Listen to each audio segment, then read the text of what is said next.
You, John Fitzgerald Kennedy, do solemnly swear I, John Fitzgerald Kennedy, do solemnly swear that you will faithfully execute the office of President of the United States that I will faithfully execute the office of President of the United States and will, to the best of your ability, to the best of my ability, preserve, protect, and defend the Constitution of the United States. preserve, protect, and defend the Constitution of the United States. So help you God. So help me God.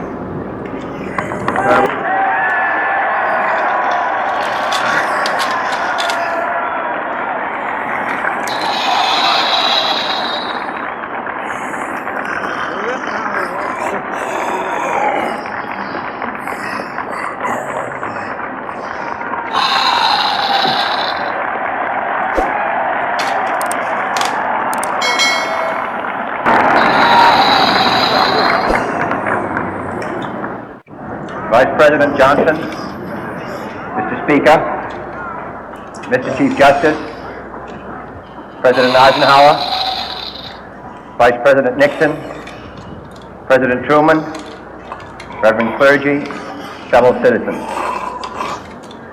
We observe today not a victory of party, but a celebration of freedom, symbolizing an end as well as a beginning, signifying renewal as well as change.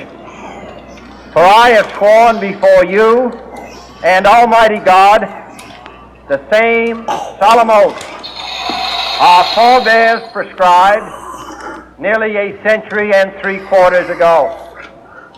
The world is very different now, for man holds in his mortal hands the power to abolish all forms of human poverty and all forms of human life.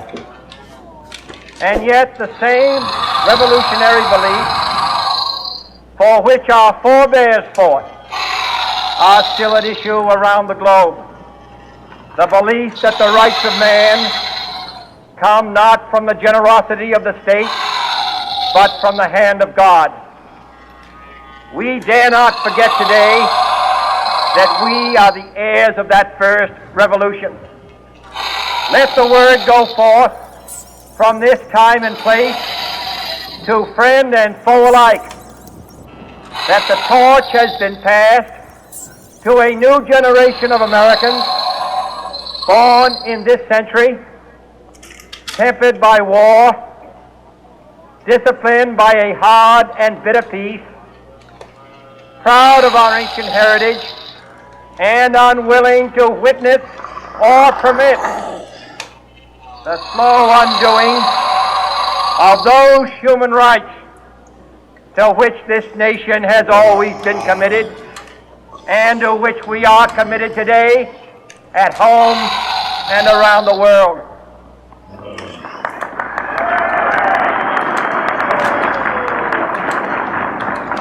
Let every nation know, whether it wishes us well or ill, that we shall pay any price, bear any burden, meet any hardship, support any friend, oppose any foe to assure the survival and the success of liberty.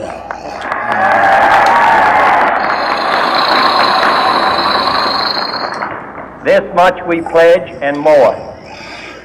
To those old allies whose cultural and spiritual origins we share, we pledge the loyalty of faithful friends. United, there is little we cannot do in a host of cooperative ventures. Divided, there is little we can do, for we dare not meet a powerful challenge at odds and split asunder. To those new states whom we welcome to the ranks of the free, we pledge our word that one form of colonial control shall not have passed away, merely to be replaced by a far more iron tyranny.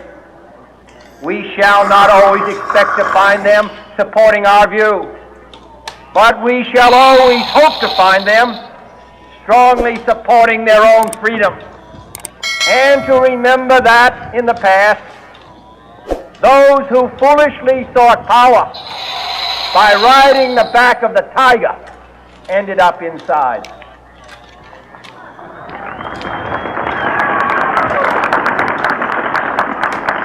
To those people in the huts and villages of half the globe struggling to break the bonds of mass misery, we pledge our best efforts to help them help themselves for whatever period is required, not because the communists may be doing it, not because we seek their votes, but because it is right.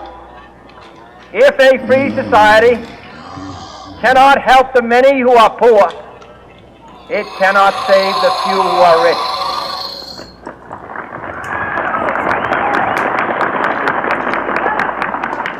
To our sister republics south of our border, we offer a special pledge to convert our good words into good deeds, in a new alliance for progress, to assist free men and free governments in casting off the chains of poverty. But this peaceful revolution of hope cannot become the prey of hostile powers. Let all our neighbors know that we shall join with them to oppose aggression or subversion anywhere in the Americas. And let every other power know that this hemisphere intends to remain the master of its own house.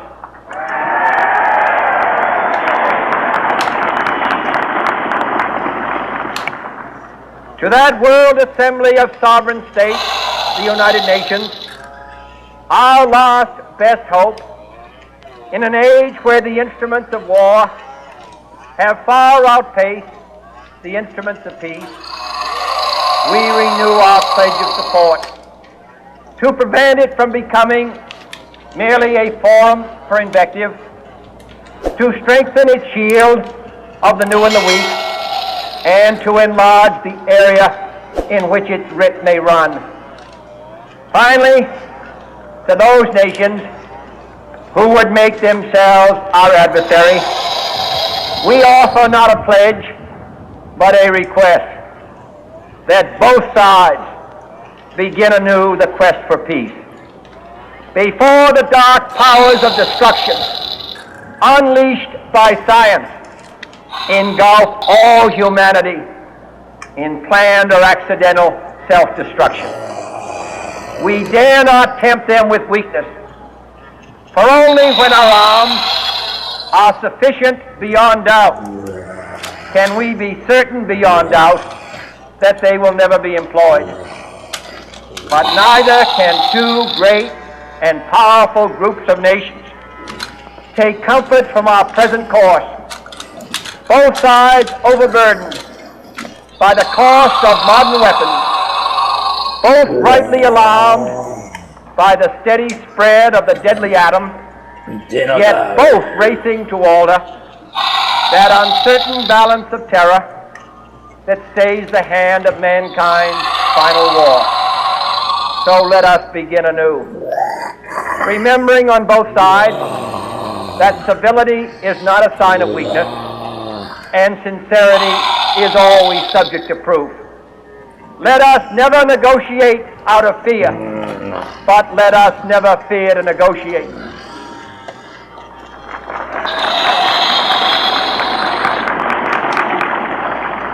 Let both sides explore what problems unite us, instead of belaboring those problems which divide us.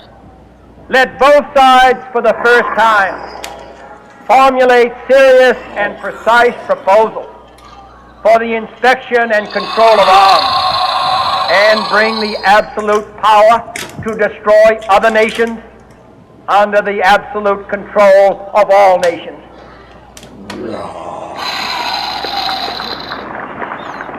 Let both sides seek to invoke the wonders of science instead of its terrors. Together, let us explore the stars, conquer the deserts, eradicate disease, tap the ocean depths, and encourage the arts and commerce. Let both sides unite to heed in all corners of the earth the command of Isaiah to undo the heavy burden and let the oppressed go free. And if a beachhead of cooperation may push back the jungle of suspicion, let both sides join in creating a new endeavor, not a new balance of power, but a new world of law where the strong are just and the weak secure and the peace preserved. All this will not be finished in the first 100 days, nor will it be finished in the first 1,000 days, nor in the life of this administration, nor even perhaps in our lifetime on this planet. But let us begin.